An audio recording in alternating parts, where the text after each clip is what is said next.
During a recent visit to a Van Gogh exhibit at the Detroit Institute of Art, I was surprised to learn how prolific the painter was in the last few months of his life. 70 paintings in the last 70 days, including many masterpieces displayed in the exhibit. As you probably know, Van Gogh died of a self-inflicted gunshot wound at the age of 37. These final paintings reveal a master at the very height of his painterly powers, bursting with emotion at the beauty he experienced in the world around him.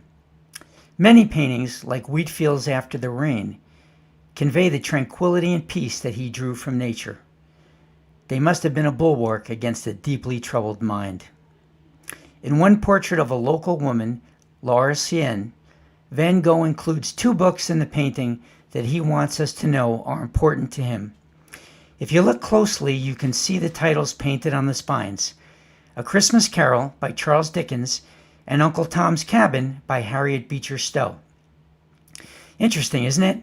The former is a novel about the conflict between the values of Christianity, as expressed through the social justice teachings of Jesus, and the extreme inequalities wrought by unbridled capitalism. And the latter, a work that highlights a similar conflict between the teachings of Jesus and the inhumanity of slavery. The exhibit guidebook confirms what I was getting a sense for during my visit with his works, that Van Gogh was striving to express the beauty of the divine that he saw and felt in the world around him. In fact, when discussing his painting, The Sower, the exhibit guidebook says, Van Gogh was a deeply spiritual person with an affinity for the subject of the sower as a symbol of regeneration, life, and the spread of Christianity. He painted over 30 pieces on the theme of the sower, according to the guide. And then there is his painting Starry Night. As you turn the corner in the very last room of the exhibit, there it is.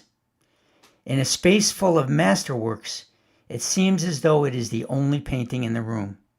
That's how vibrant and powerful it is. In this version, and there are 21 versions of Starry Night, a couple is strolling along the water with the lights of their village shimmering across the harbor beneath a sky full of fiery starlight. Through this swirl of color and globs of paint, we somehow experience the same magical moment this couple is soaking in. And it strikes me that the greatest masterpieces, at their most brilliant, only recreate these kinds of moments of beauty and wonder in the world around them, around us, the world God created for us to enjoy. Looking at Starry Night, I realize that I have savored the same profound sense of peace and awe in countless magical moments strolling along the water in San Diego, as I'm sure you have enjoyed under the stars in the mountains, by a lake, or on your own front porch, holding hands with your beloved, or holding your children on your lap, or tucking them in. Gifts from God.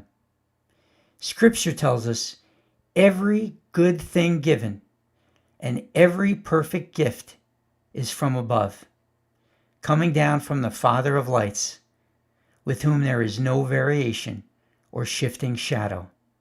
James 1:17. Starry Night is breathtaking, but in the end, it is only a reproduction of what God provides for us all in real life, if we take a moment to look up. The musical pairing is hallowed ground. Until next time, stay safe, be brave, and keep walking in the light.